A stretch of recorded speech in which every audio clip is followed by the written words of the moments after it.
You Joe? Mr. Joe?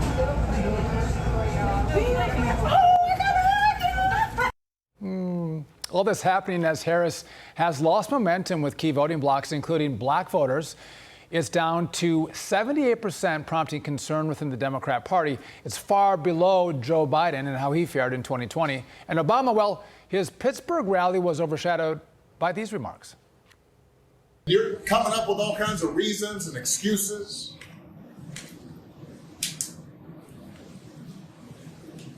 I've got a problem with that because part of it makes me think, I'm speaking to men directly, part of it makes me think that, well, you just aren't feeling the idea of having a woman as president.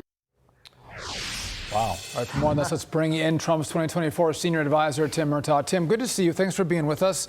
Again, all the polls we see, there's slight variations one way or the other, but this is really tight. What do you see the state of play as right now?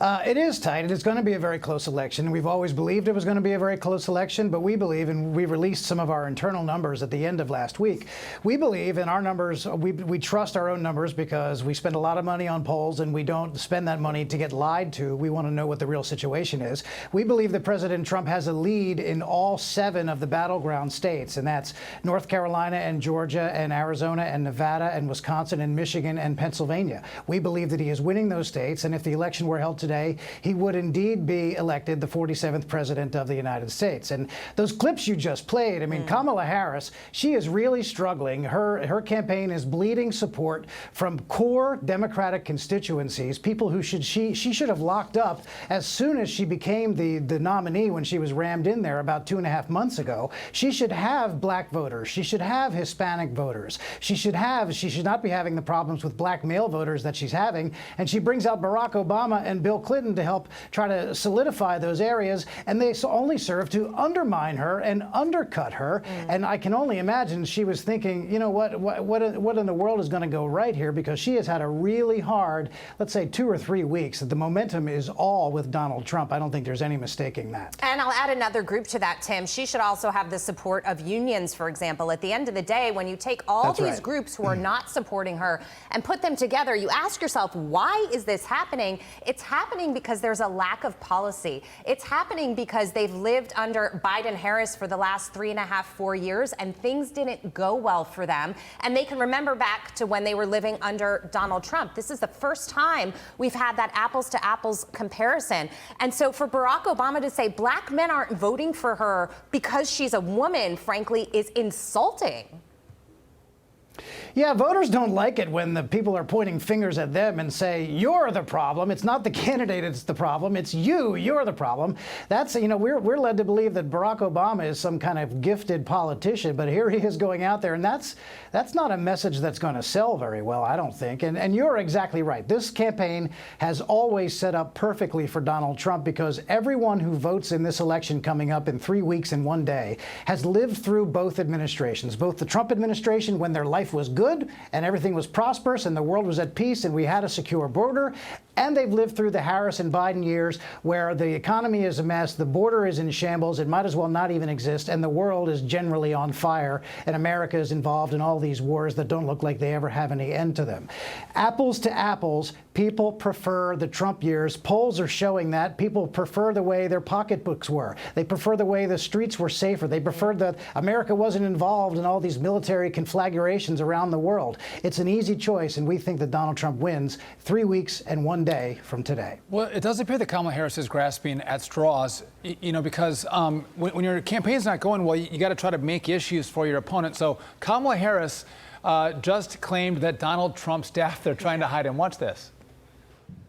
His staff won't let him do a 60 Minutes interview. He will not debate me again. I put out my medical records. He won't put out his medical records. And you have to ask, why is his staff doing that? And one has to ask, what is Donald Trump trying to hide? What is his staff and his team trying to keep from you? It makes you wonder. Why does his staff want him to hide away? Are they afraid that people will see that he is too weak and unstable to lead America? You know, Tim, you talked about 60 Minutes there. That was the network that was editing the responses by Kamala Harris. Switching answers. Switching answers. More than editing. You have Donald Trump doing press conferences, freewheeling, taking all these questions from the press. This is so rich. I can't imagine any voter would believe Kamala Harris's claims. What say you? No. At any time you're trying to level an attack at your political opponent, there has to be some semblance of truth to it. Otherwise, no one's going to possibly believe it. And there is nothing about what she's saying that's true. Donald Trump's schedule, she couldn't, on her best day, she couldn't keep up with Donald Trump's schedule. And as a matter of fact, in that rally that you showed, when she was saying, what are they trying to hide? Why are they hiding him? He was about to take the stage in a rally in Arizona just in a very few minutes right after she said that. He's in Pennsylvania today at a rally. He's in Georgia tomorrow for a rally. 2 Sundays from now, he's going to be at Madison Square Garden for a rally. It's a joke to say that he's hiding. And I'll tell you what, in poll after poll after poll after poll, the American people say that the top 2 issues that are on their minds are the economy, the fact that it's bad, and the border, the fact that it has been effectively wiped out by the current administration. And so what is Kamala Harris talking about? She's waving around a note from her doctor. She's not even listening to what the voters say they care about. There is one candidate who has been trying to hide. It's Kamala Harris. She refused to do any interviews for the longest time. It didn't work. And so you're seeing a radical change in her strategy because she's losing and she knows it. It's classic projecting. This is what I'm doing, but I don't want you to know that, so I'm going to say that he's doing it. Right? Unbelievable. Yep, that's exactly what's happening. Exactly what's happening. Tim Murtaugh, thanks for being with us. We appreciate it. Great insight.